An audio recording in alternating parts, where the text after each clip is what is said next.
오늘 본문은 야고보서 1장 26절 27절 말씀입니다. 누구든지 스스로 경건하다 생각하며 자기 혀를 제갈 물리지 아니하고 자기 마음을 속이면 이 사람의 경건은 헛것이라. 하나님 아버지 앞에서 정결하고 더러움이 없는 경건은 곧 고아와 과부를 그 환난 중에 돌보고 또 자기를 지켜 세속에 물들지 아니하는 그것이니라. 아멘. 오늘은 성경이 말하는 경건이 무엇인지 알아보도록 하겠습니다. 여러분들이 생각하는 신자의 경건은 무엇이라고 생각하십니까? 대부분 사람이 생각하는 경건은 외형적인 모습과 실천일 것입니다. 하지만 그러한 것은 사람이 믿음과 신앙심과 상관없이 마음만 먹으면 얼마든지 만들어낼 수 있는 것들입니다. 사람이 만들어낼 수 있는 모습이라면 기독교 신앙을 초월해서 어디에서든 경건으로 여기는 모습을 만날 수 있다면 그것은 참된 경건이라고 말할 수가 없습니다. 참된 경건은 신앙의 특징이기 때문입니다. 26절 말씀에 누구든지 스스로 경건하다 생각하며 자기 혀를 제갈 물리지 아니하고 자기 마음을 속이면 이 사람의 경건은 헛것이라. 바리새인과 제사장과 같은 사람들은 자신들을 경건하다고 여겼습니다. 율법을 실천하기 위해 애를 썼던 사람들이고 일회에 2번씩 금식하고 11조하고 시간을 정해서 기도하는 누가 봐도 신앙인다운 모습을 보여줬기 때문입니다. 그런데 그들은 자신들의 혀를 제갈 먹이지 못했습니다. 여기서 말하는 제갈이라는 것은 말을 못하게 입을 막는 용도로 말하는 것이 아니라 말을 통제하기 위해서 입에 물리는 제갈을 말합니다. 즉 혀를 제갈 먹인다는 것은 그 혀가 주인의 통제를 받음을 뜻합니다. 그런데 그 혀를 제갈 먹이지 않았다면 어떻게 되겠습니까? 자기 본성에 따라서 말을 하지 않겠습니까? 누가복음 18장 9절 이하의 말씀을 보면 자신을 의롭다고 믿고 다른 사람을 멸시하는 자에 대한 예수님의 비유가 나오는데 바리새인이 기도할 때 자신의 실천을 자랑하고 높이면서 자신들이 세리나 창녀들과 같지 않음을 감사하는 것을 볼 수 있습니다. 이것이 혀를 제갈 먹이지 않았을 때 나오는 인간의 말입니다. 사람이 자신을 의롭다고 생각한다면 그렇게 생각하는 기준을 분명 갖고 있을 것입니다. 그리고 그 기준은 거의 종교적 삶과 말씀의 실천일 것입니다. 열심 있는 교회 생활과 착한 일을 앞세워서 자신을 의롭게 여기는 것입니다. 그런데 이것은 자신을 의롭게 여기는 것으로 끝나지 않고 타인의 의의를 판단하게 합니다. 의의 기준이 자기에게 있어서 그 기준으로 타인을 판단하는 것입니다. 그래서 나의 신앙은 저 사람과는 다르다고 생각하게 합니다. 그리고 그러한 생각이 타인의 신앙을 무시하고 판단하는 말을 내뱉게 하는 것입니다. 이것이 혀를 제갈 먹이지 않는 것입니다. 주인에 의해 통제되는 혀가 아니기 때문입니다.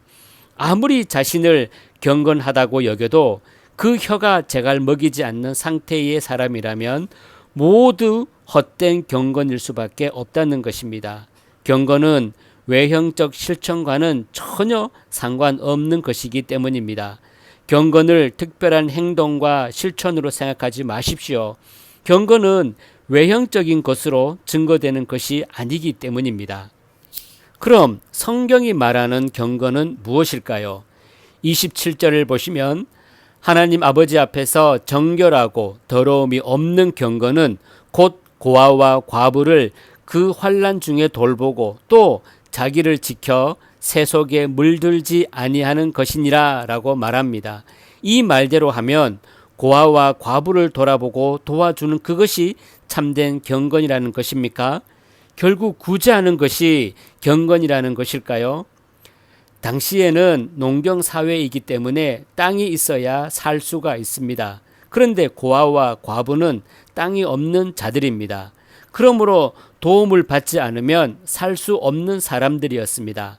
하지만 지금은 농경 사회가 아닙니다. 땅이 없어도 얼마든지 살 수 있습니다.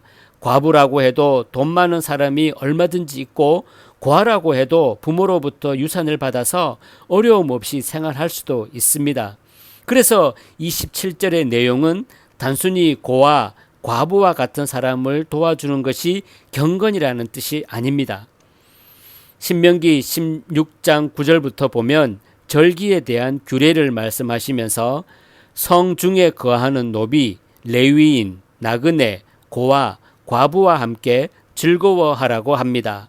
이스라엘이 맥추절이나 추수절을 지킬 때는 첫 열매를 하나님께 바치게 되어 있는데, 그것은 이스라엘이 땅을 얻은 것은 하나님의 은혜임을 잊지 않게 하기 위해서입니다. 열매는 땅이 없이는 얻을 수 없습니다. 따라서 이스라엘이 열매를 얻었다는 것은 그들의 땅이 있다는 것이고, 그 땅은 그들의 힘이 아니라 하나님의 은혜로 공짜로 얻은 것임을 잊지 않아야 했던 것입니다. 왜냐하면 땅이 없이 애굽의 종으로 살았던 것이 이스라엘이었기 때문입니다. 그러므로 고아와 과부를 돌아보라는 것은 이스라엘이 곧 종이며 고아고 과부였다는 것을 기억하라는 뜻입니다. 한마디로 나는 하나님의 불쌍히 여기신 은혜로 살아가고 있음을 잊지 않는 것이 이스라엘다운 모습입니다. 이것이 곧 경건입니다. 돈 없고 힘없는 사람을 불쌍히 여기고 도와주는 것이 경건이 아니라 내가 그들과 다를 바 없는 불쌍한 존재임을 아는 것이 경건이라는 것입니다. 그럴 때 힘없는 약자들을 불쌍한 마음으로 도와주는 것이 아니라 똑같이 불쌍한 존재로서 하나님의 은혜로 받은 것을 나누게 되는 것입니다. 그리고 바리새인처럼 외형적인 것을 기준으로 해서 타인을 자신보다 못하다고 생각하면서 비교하고 차별하는 말은 나오지 않게 되는 것입니다. 이것이 지난 시간에 말씀드린 것처럼 말씀을 행하는 것입니다. 경건을 자기를 지켜 세속에 물들지 않은 것으로 말씀하는 것도 같은 의미입니다. 세속에 물들지 않는다는 것은 세상이 즐기는 것을 하지 않는 것이 아니라 세상의 본성과 가치관을 따라 살지 않는 것을 말합니다. 세상이 살아가는 방식을 따라 살지 않는다는 것입니다. 세상처럼 돈을 힘으로 여기지 않고 돈이 있으면 뭐든 할 수 있다는 사고방식에 물들지 않는 것이 자기를 지키는 것입니다. 신자의 경건은 자신의 불쌍함을 알고 하나님의 은혜와 자비하심에 감사하는 것입니다. 그리고 이러한 감사의 마음은 이웃과의 관계에서 증거되게 되어 있습니다. 내가 깨달은 은혜와 자비하심이 이웃에게 베풀어지는 것입니다. 이것이 참된 경건입니다. 이 경건으로 살아가시기를 존귀하신 주님의 이름으로 축복합니다.